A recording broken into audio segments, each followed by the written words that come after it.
Hi, everyone. I'm Cheryl Haas, and I chair the Financial Services Litigation Department of McGuire Woods. I primarily defend firms in security enforcement matters and related investigations and litigation.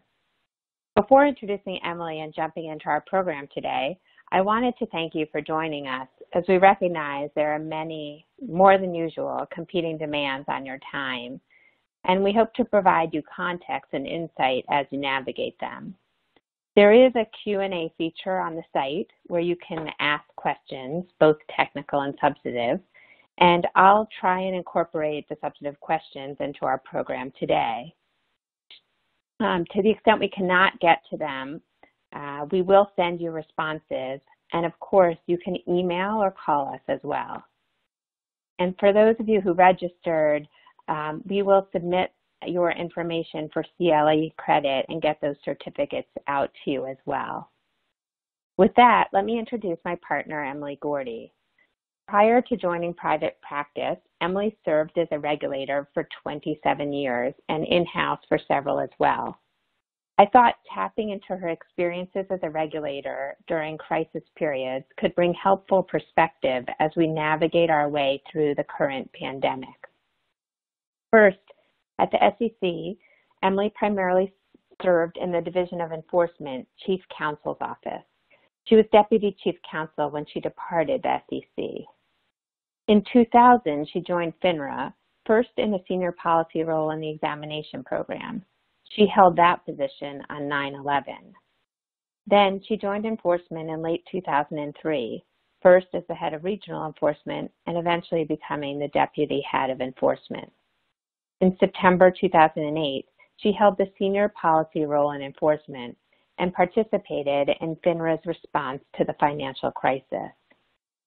In her various roles at FINRA, Emily routinely coordinated with other regulators to raise issues and seek resolutions to challenging concerns.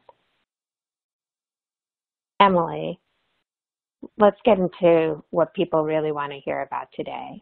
Many have said that the COVID-19 global pandemic that the U.S. is now in combines aspects of both the 9/11 attack with the business disruption and travel bans and the 2008 financial crisis and ensuing recession with the stock market tumbling and businesses shutting down. Of course, it's not just 9/11 and the 2008 financial crisis. We've had other disruptions as well, such as Hurricanes Katrina and Sandy, the latter of which resulted in New York-based firms implementing their BCPs and shutting down the New York Stock Exchange, as well as Katrina having effects on offices in New Orleans.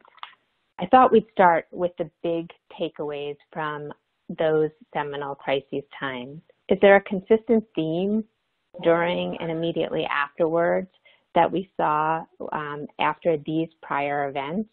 How does the industry act, and how have the regulators acted?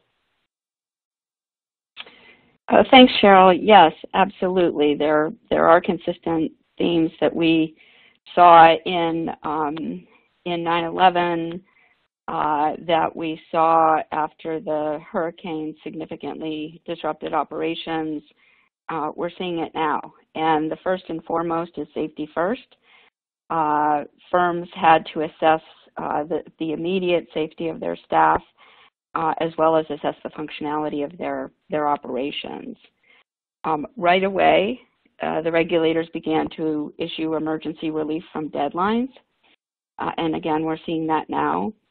And there was also consistent communication and coordination beyond one firm and one regulator. Among the firms, there is often coordination and collaboration to leverage best practices and dealing in the moment with particular issues with the regulators.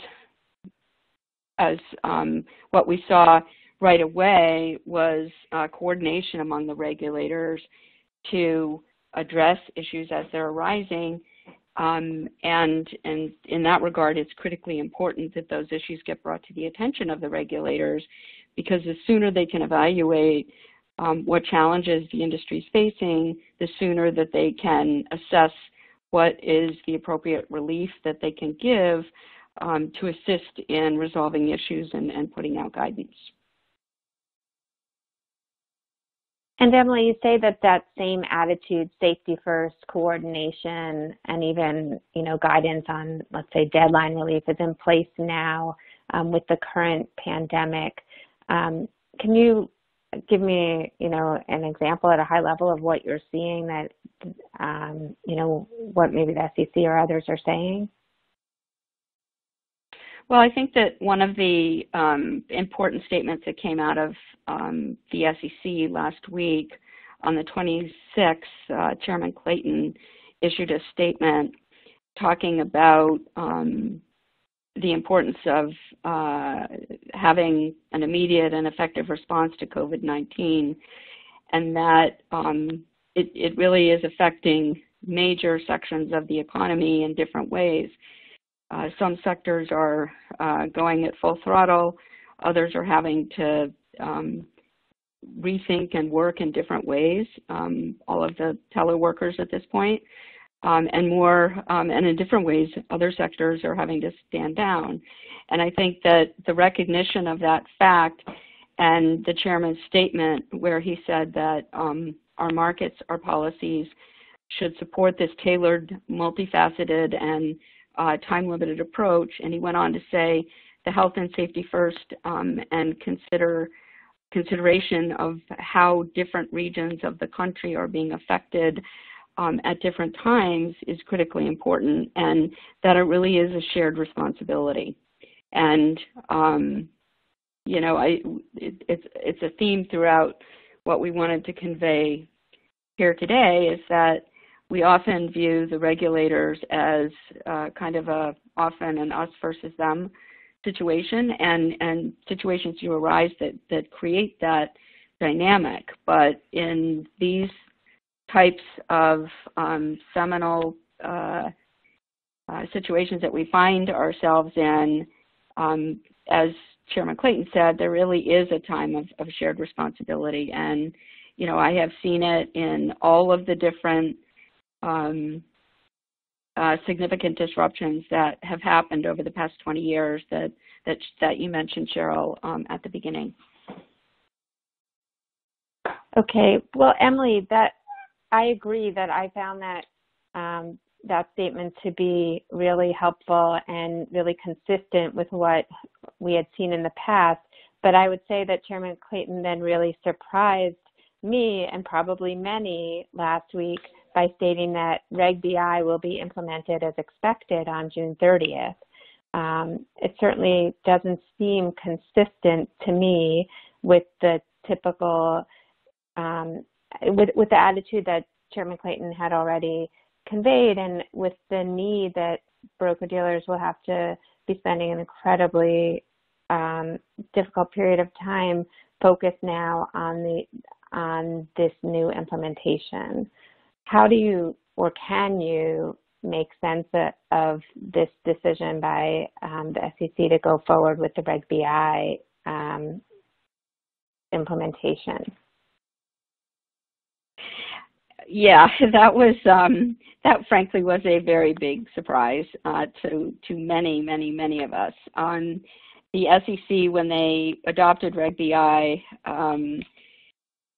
last June, said that they knew and have said in the succeeding months that it was an aggressive schedule for implementation to meet the June 30th deadline. And that was all said before there was COVID-19. So absolutely, we're in unprecedented times, and unprecedented resources are having to be redeployed to deal with the issues that are confronting the financial services industries at this time. And it really was quite a shock that they did not extend the deadline under the circumstances, especially because, at this point, firms, while they have invested substantial amount of resources and time in terms of gearing up for compliance, there's still a ways to go. And, and firms now, from what the chairman has said, will have to continue on their current course towards implementation. I think there's a few factors to take into consideration in why the SEC did this. And this is, of course, our own opinion. It's just based on, our understanding of the industry and the regulators and how they work together, and frankly, sometimes they're dealing with a lot of different constituencies. And part of the context here is that the SEC faced significant backlash from many corners when they came out with Regulation Best Interest. The states, the Consumer Federation of America, and other interest groups were vehemently opposed and felt that there should have been a higher standard, the fiduciary standard, adopted instead. In fact, there's several suits pending brought by a subset of states collectively, and then, at least one state has sued separately the SEC for failing to implement or to comply with their obligations to implement a heightened standard as required under their statutory obligations. And for them to put the brakes on at this point and to delay implementation of the standard they did adopt would, I assume, have them confront a significant backlash, further backlash, if you will. But so that, again, just our speculation about the motivation. But I think three important points to quickly make on what the chairman did say and how firms should view what the SEC will expect. And the first point really goes to the driver of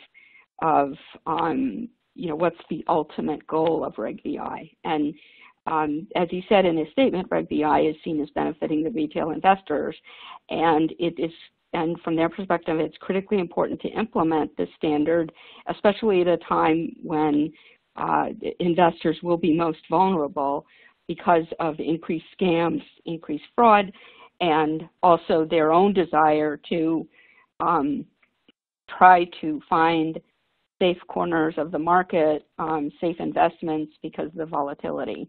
So, from the SEC's perspective, that's certainly a motivating factor for continuing with that deadline. Two important contextual factors is that the SEC said that when they do conduct their exams post-implementation, they will be looking for good faith efforts to comply. And exams will be an opportunity for firms to get their questions answered from the staff. As long as firms have made a good faith effort, do they have to be perfect? No, they have to be reasonable. And they have to be a good faith attempt to comply. So I think as long as firms have that, they shouldn't fear these exams at that time. And lastly, just keep your eyes open. They announced that they'll be issuing, the OC staff will be issuing 2 risk alerts shortly, one that will address what to expect in future exams for broker-dealers for compliance with Reg BI, and one for broker-dealers and investment advisors for exams that will focus on Form CRS. Well, thanks so much, Emily, for that context. I want to move back away from Reg BI and back to the situation that we're now in with the pandemic. One topic that's tough to discuss, but I think necessary for many, the COVID-19 virus can or has been creating health disruptions. While many experience mild reactions, others need to be hospitalized. Logistically, during 9/11 and its immediate aftermath, there was also, unfortunately, a significant loss of life, severe injuries, and just people who could not be contacted for a while. What did the regulators expect firms to do in order to maintain some kind of contact or notify their clients? Yeah, and that's one thing that the regulators did learn from what happened in 9/11. The first thing, of course, was both the firms and the regulators reaching out to all impacted firms and making an assessment on the safety of the personnel. But what FINRA has announced already in the context of COVID-19 is if firms have situations where they have financial advisors, registered reps that will be unavailable to customers because they either are experiencing the virus directly, or because they're caring for ill family members, anything in that vein, then FINRA has advised posting a notice on their website indicating who customers should contact to execute trades or help with their accounts. Depending on the size of the firm, some firms are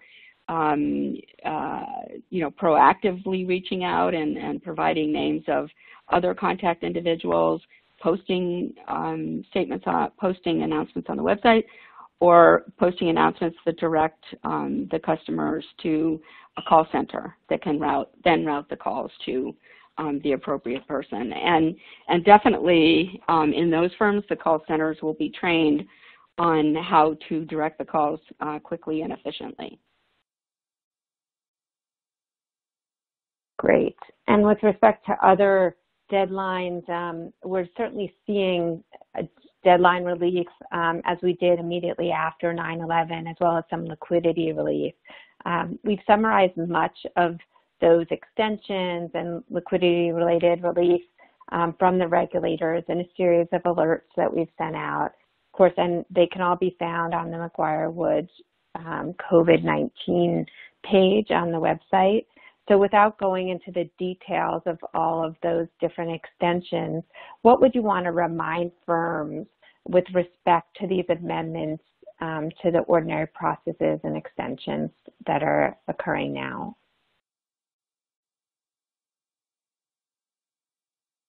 Well,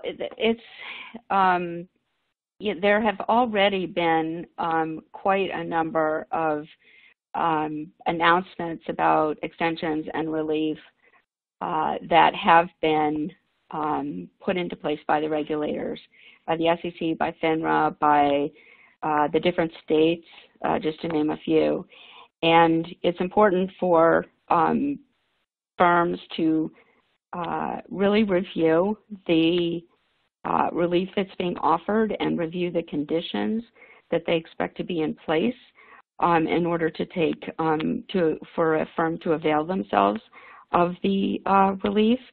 And it's basically notify the regulator by email, and often to put a notice on the website that there will be a delay in filing certain required filings because of COVID-19.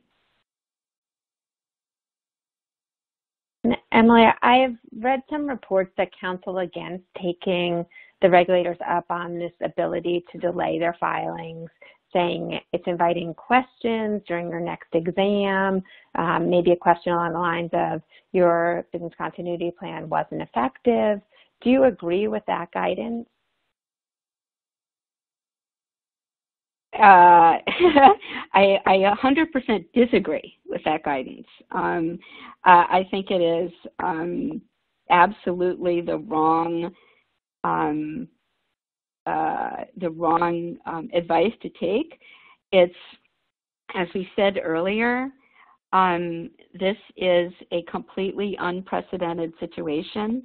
Extensions on filing certain reports, whether it's for public companies, their Ks and Qs, and for broker-dealers, their focus reports, their annual audits, for the quarterly statistical filings, on complaint reporting under 4530. All of those reporting requirements are valuable regulatory information for investors, for the regulators, for the states. It's all critically important information to be available for regulatory purposes and for investors to make informed decisions. That said, what is recognized here by the regulators is that we are in unprecedented times, and it is there is a lot that goes in to putting those reports together and ensuring their accuracy, and also there is so much financial impact on the volatility in the markets over the past several weeks. So all of that together, it's common sense that it would take time to put it all together and make sure that it's accurate. And so making the decision that COVID-19, and of course there has to be that threshold determination, but that COVID-19 is causing you to need extra time to ensure that to be able to file these reports is not a red flag that the firm is in danger. It's not a red flag that the BCP wasn't appropriately comprehensive. And it's also not going to be the first thing that the regulators focus on when they do follow-up exams. They're putting the relief out there to give firms the needed regulatory relief in order to have markets that are functioning efficiently. And I think that for anyone that is looking at these extensions and grants of relief as a setup or a trap is missing the whole point. And it's also missing the point, as Chairman Clayton said, that, you know, we really are in this together. Thanks, Emily. I think that's really a helpful overview for all of us. I thought we should also highlight an extension or process change that FINRA and the states have put into place regarding that the U4s and Form BRs do not have to be updated or filed for temporary employment addresses when everyone now is working remotely. I think this primarily comes up in a situation like the tri-state area where you work and your office is in one state, but your home is in another, and now you're working from home. Do you want to just review that guidance for us quickly? Sure. Yeah, it's that was one of the first pieces of relief that was put out there, both by FINRA and by many states. And you know, it is critically important, especially as we have more and more states putting in place shelter in place, stay in place requirements, and that firms are requiring work from home arrangements. And traditionally, the firms are very cognizant of needing to be have their Forms U4 reflect, have the Form BR reflect where they're located when they are performing broker-dealer services. It's critically important for the states on a licensing perspective, and in terms of location. But this particular situation that we're in, I think it's a welcome piece of relief to allow for this extension, you know, currently in place until there isn't the need to allow the work to continue even if somebody is working from home in a different location. And, you know, of course, one of the requirements, and again, this goes to just being aware of whether there are particular conditions imposed on availing oneself of the relief, is that the states, the states in particular, are requiring that that it is a waiver situation, and that the individuals must notify the state that they are of where they're working and that they're taking advantage of this particular relief. And I would definitely encourage, the easy place to go is nasa.org, and they've got a compilation of every state order that is coming out. They have it divided up on of course, by state, but more specifically by relief that comes out on a particular day.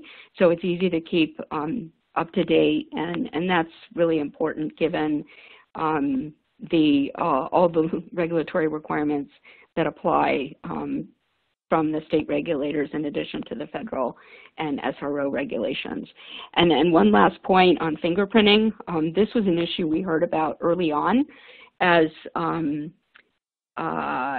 different parts of the workforce are impacted. For example, in different locations, there may be stricter requirements put in place. Firms may need to hire more people from an operational standpoint. Many firms, particularly larger firms, use offshore outsourcing with vendors in India, and India is now on a nationwide lockdown. And to the extent that resources need to be brought in to cover for other staffing and resource constraints that are the result of the pandemic, fingerprinting and ensuring that fingerprints can be run on all individuals being brought on board where their function requires it. It is important that relief was granted here because they've extended basically the deadline, which requires that within 30 days of the U4 being filed, that the fingerprints have to be, the fingerprint information has to be provided. And so they've extended that deadline requirement until June 29th. And I think that will be of great assistance to those firms that need to bring on new people in order to carry out those functions. And Emily, what if relief has not been granted for a certain deadline or certain rule, but there's just a deadline or other rule that firms simply are having trouble complying with or really can't comply with? What should firms do then? Well, that goes back to our recommendation in the beginning that firms do engage in a dialogue with their regulator. I know FINRA in particular said that, please call your regulatory coordinator. There will be situations, and again, FINRA's as well as the SEC and the states monitoring these situations, issuing relief as these issues come up and when they can make the assessment that it's appropriate to do so in light of other concerns like investor protection. But we're going to see more of these situations happening. So if you haven't seen any relief published and it's in an area that you're concerned about and you think it might be reasonable that there be an extension, call the regulator. And frankly, the regulatory coordinator, I think, is the best point of entry because they will be able to, within FINRA, get the issues raised to the appropriate level. And they will be also able to have the senior management coordinate with the states and with the SEC if necessary. We had, again, and we just keep saying it, it's unprecedented times. Things are changing quickly. They're moving quickly. We're having to be nimble and adjust. And, we heard from a senior SEC director recently on an industry call who stressed the importance of bringing the issues and the questions to them. And he was really sincere. And he said, because without that information, they can't help. And there were several questions raised on the call about various extensions where he said he hadn't heard of that particular one. And so he was going to be bringing it back to folks that needed to be involved in the decision-making about whether additional extensions should be made. And the last point I would make is that this is not a time where the regulators are going to play got you. And I categorically believe that. The firms, the regulators, clients, and investors, there's just so much going on, and we at the end of the day, we are in this together, and the regulators are not in the business of just playing gotcha or setting traps for the unwary, if you will. And they're not in that business generally, and they're really not in that business when you're dealing in a absolutely unprecedented situation like we're facing right now. Yeah, I think, I joined you on that call, Emily, and I thought what I took away from that really was that notion of the regulators feel very strongly that we're all in this together, and that the regulator isn't expecting the firms to be superheroes, but rather to be the reasonable persons that all of our standards are really supposed to be. And so I think everyone really should, raise questions, raise problems, and realize that they're not alone with those issues. It's just something that the regulator likely hasn't gotten to yet or hasn't heard of yet. With that, I think we should turn to a discussion of business continuity plans more specifically. BCPs came into being as a result, obviously, of 9/11. But I think in many ways what's going on now is harder for firms as it's so much more than a localized natural disaster. It's affecting even more than the entire country, right? As you mentioned before, firms that have offices in London or firms that have operations that are outsourced to other countries like India, the whole world is unfortunately being affected by that.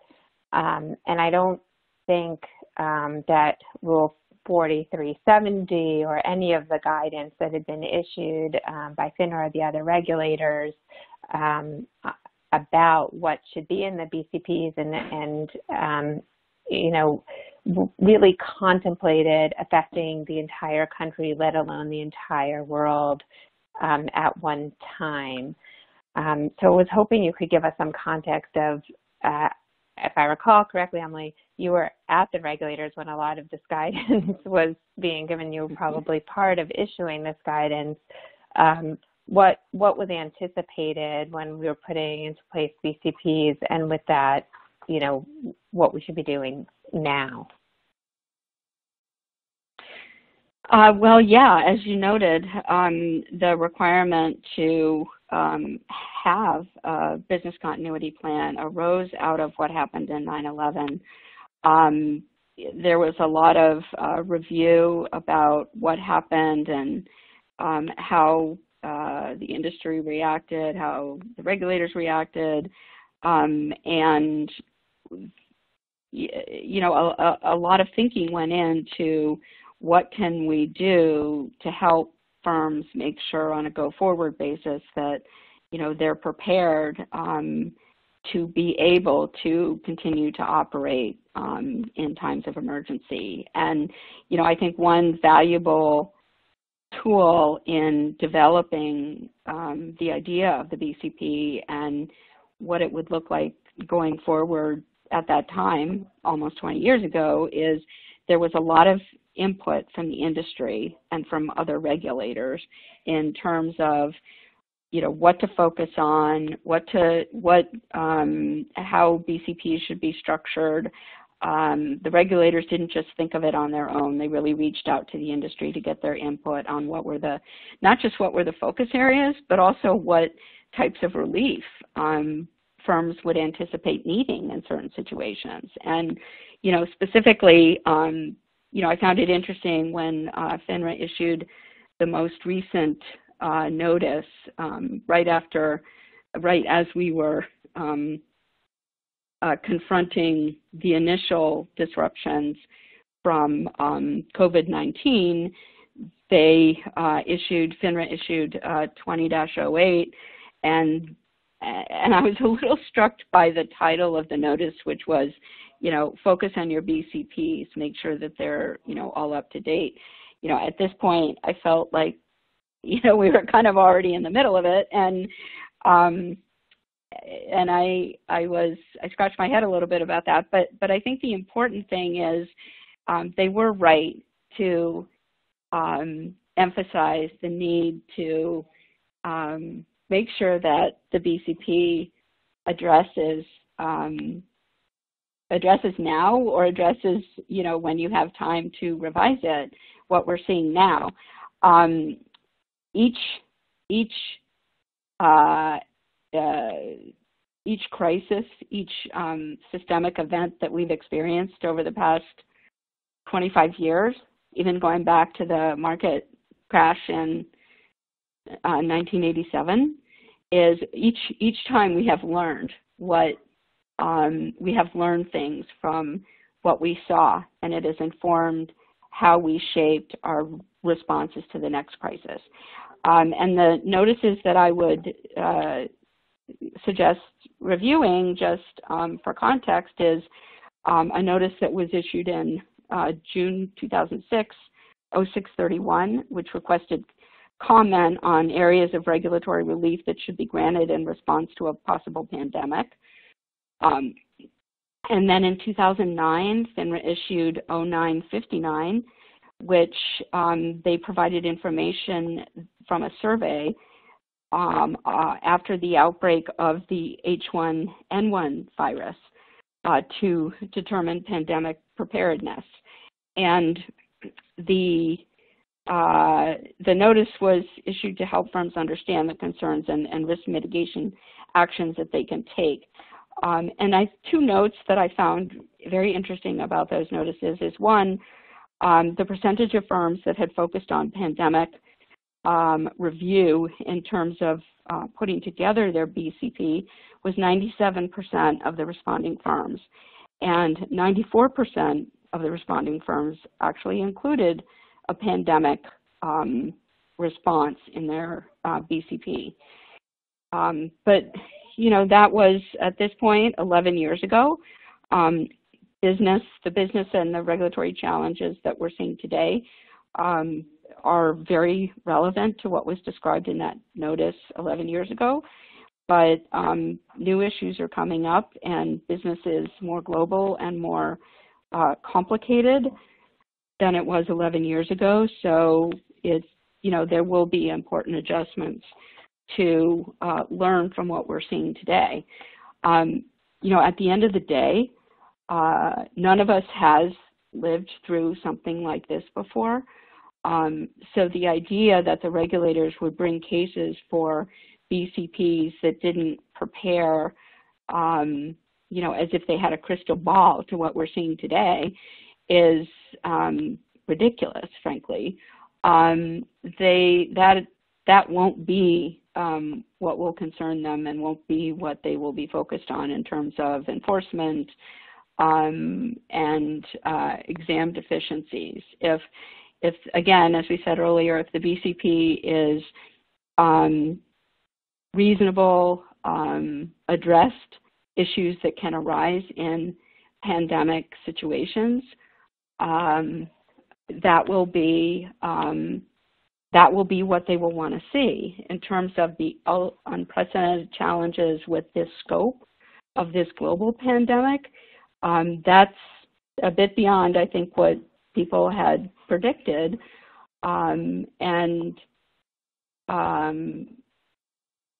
I think that as Cheryl mentioned, I was, talking to my colleagues when I was at FINRA about pandemics when these notices were being developed and put out there. And you'll see from what's described in those notices that they are things like communication disruption, telecommuting, being able to communicate with customers, technology, remote technology. All of that is relevant. It's all areas that our BCPs cover today. And so it's, when we're in uncharted territory, I think that people should not, that is one thing people should not be worried about, that their BCP didn't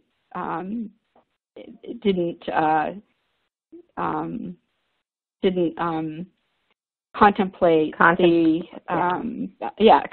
the unprecedented situation that we're in. That said, at the end of the day, I would definitely counsel on a go-forward basis, as we have time, once things settle down, we have a new normal, taking what we have learned today into consideration in terms of enhancements to the VCP going forward.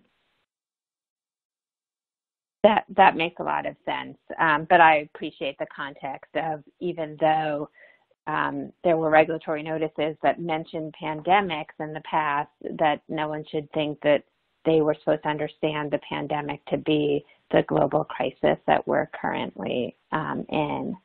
With that, Emily, I'd like to shift gears some and talk about supervision for a bit. Let's review the highlights of, there's new guidance. Obviously, FINRA is allowing remote work in order to social distance, but what does that mean for oversight obligations that ordinarily would occur in person, such as reviewing of branch offices, things like that? Well, in terms of the standard protocols that firms have in place to do on-site visits to branch offices, and in some instances surprise visits, they are allowing temporary postponement of those particular types of firm inspections. In terms of, and as you said, that's kind of a no-brainer because of the stay-at-home orders that are currently in place and just the national direction that we limit face-to-face interactions. And so that, I think that was an important piece of relief to put in place.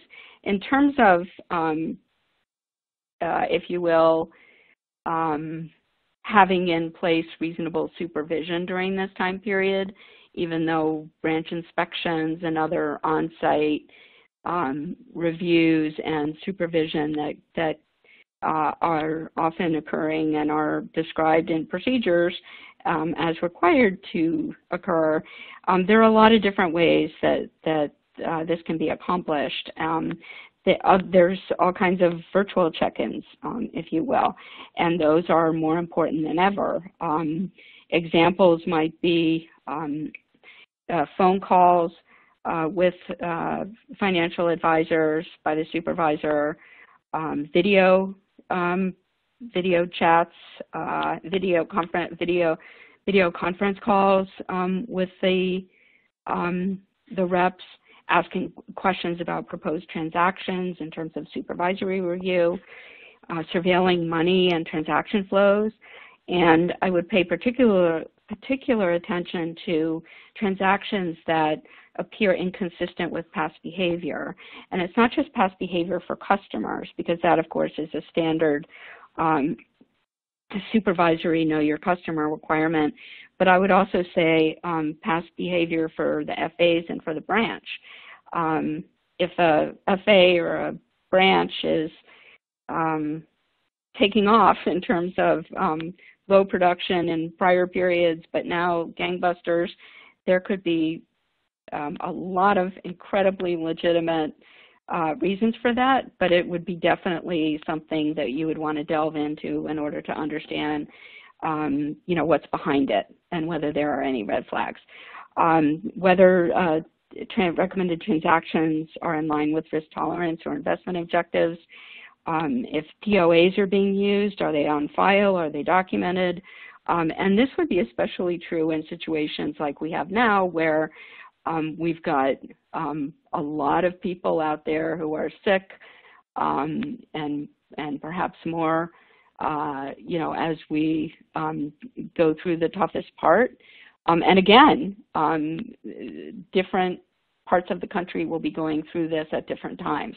So I would expect more people would be attempting to act on behalf of their parent, sibling, other relatives. And so it's just important to make sure that that POA documentation is locked down, and also the trusted contacts for seniors and vulnerable adults is an important, would it be an important point of contact if there are any questions about transactions that are occurring.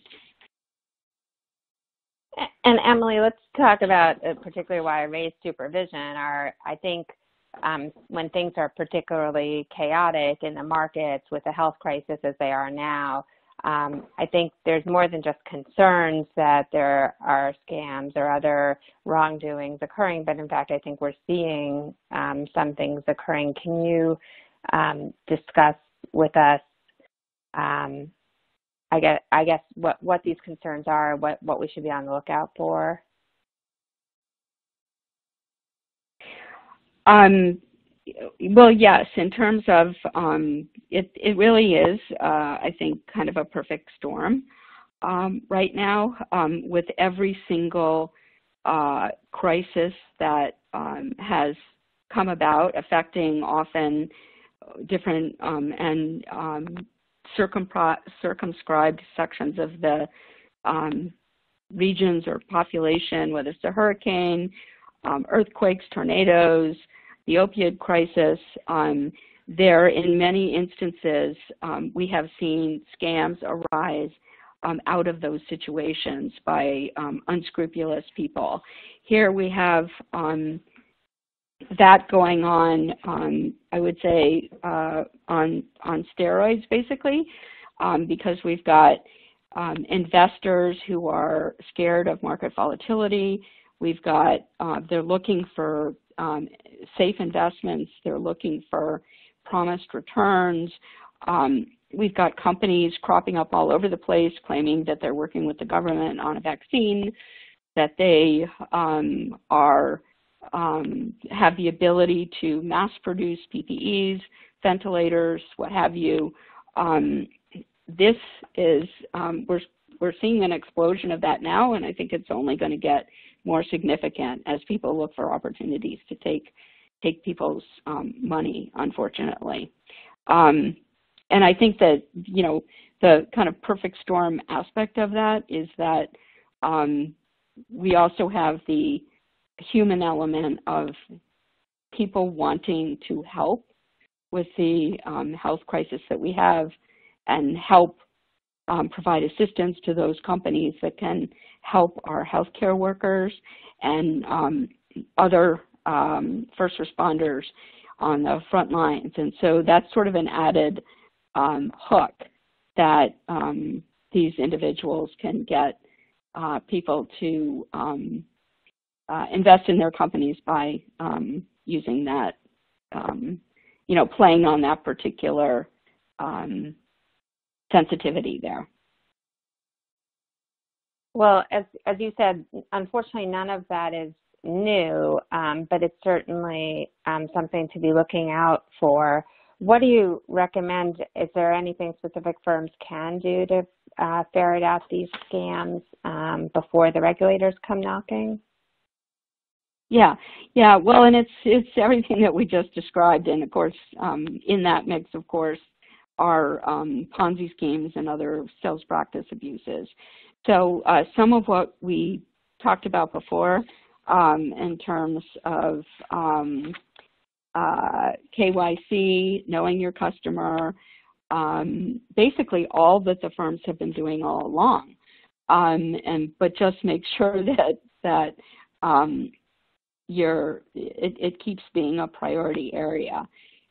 So KYC, know what, and have your FAs know, to be sure, to be vigilant, that they're aware of what are the usual investments their particular customer would usually invest in, and is this an outlier and why.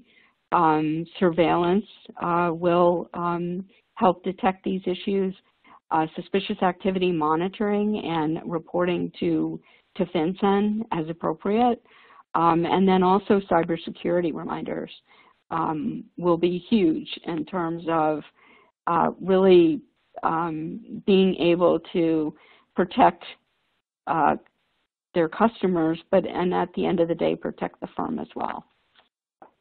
Well, let's turn to cybersecurity because that is a very big issue now.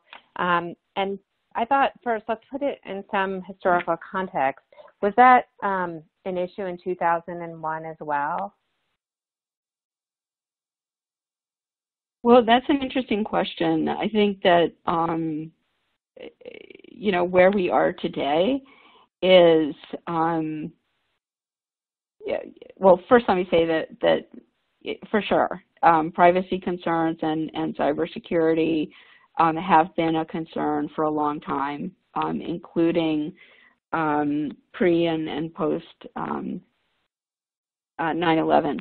But we have come so far in the almost 20 years since 9/11 in this space. Firms are much more technology-based, and what I would call the cyber criminals, the evildoers, the hackers, they are far more sophisticated today than they were 20 years ago, and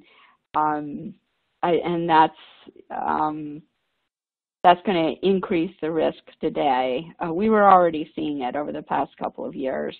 I think that one thing I would recommend people review is the FINRA December 2018 exam report that discussed cybersecurity findings and best practices, and then also the SEC OC Cybersecurity and Resiliency Observations report that they issued in January of this year.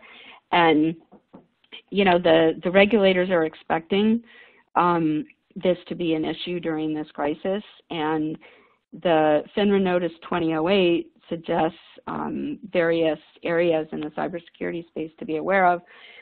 Be aware of greater phishing attacks.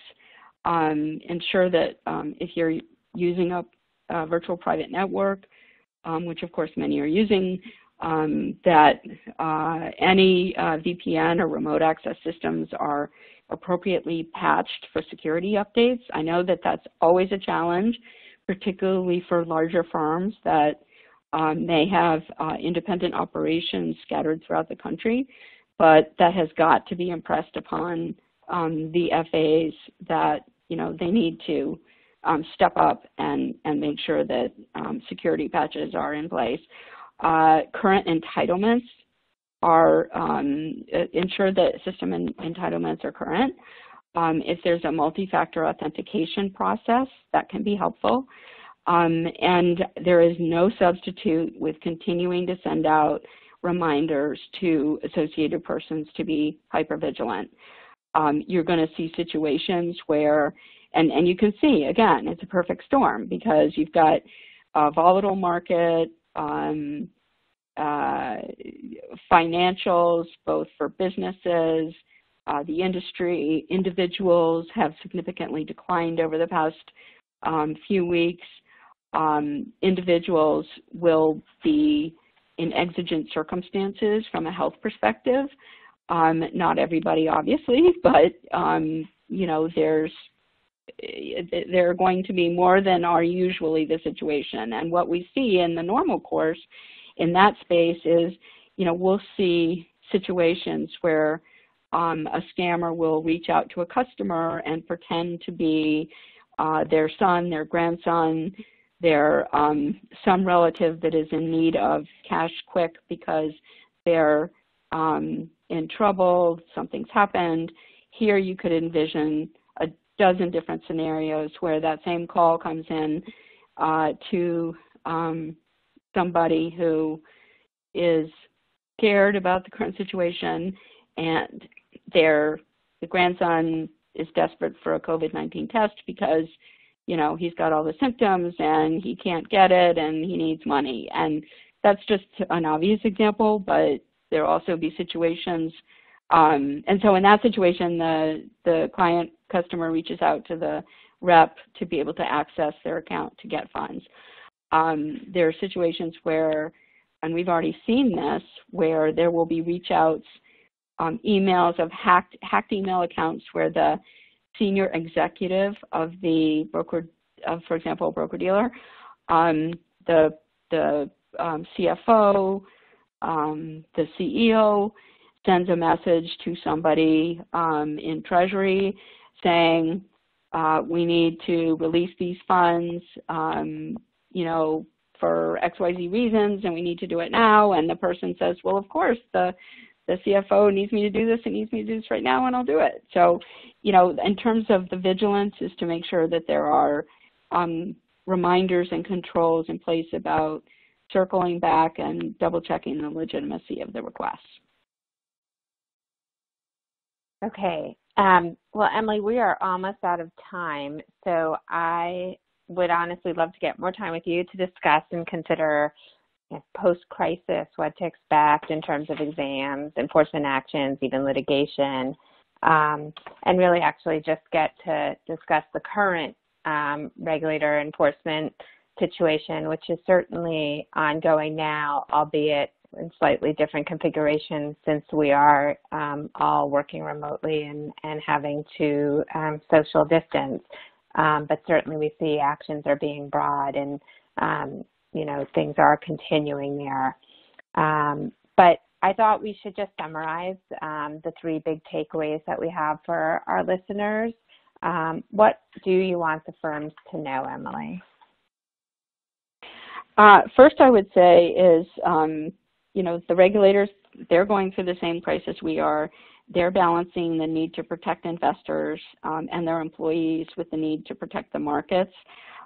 This is the lens through which they're going to be making the decisions that they make now in terms of relief that's given. So, I think that that's important to remember.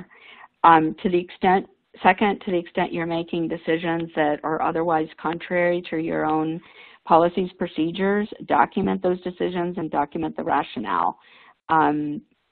You should expect to be asked about that later, and the contemporaneous documentation is huge in terms of having the regulator understand the context and the decision and the reasonableness of the decision. And I would say, lastly, if you have a question, call the regulator. Call your regulatory coordinator at FINRA.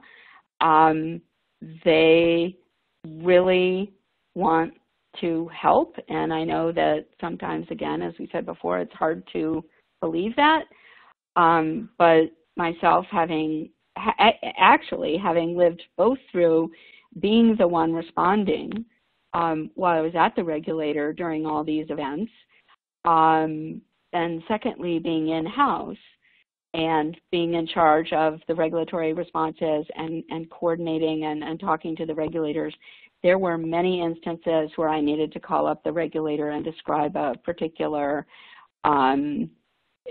situation that had occurred, and that was operational in nature. And I found in every single instance, it was not a bad thing that I had called. It didn't result in exams. It didn't result in enforcement actions. It resulted in us being allowed to figure out an answer to the situation, get on it, resolve it, document it, and let the regulator know how it ended up, and there were no negative repercussions, the situations that I was involved in. So I think that those are important contexts to remember. Thank you so much, Emily, and thank you, everyone, for joining us today. For those who asked questions that we did not have a chance to get to, we will certainly respond to you by email. And, of course, if you have any other questions, feel free to email us or call us. Thank you very much, and be well, everyone.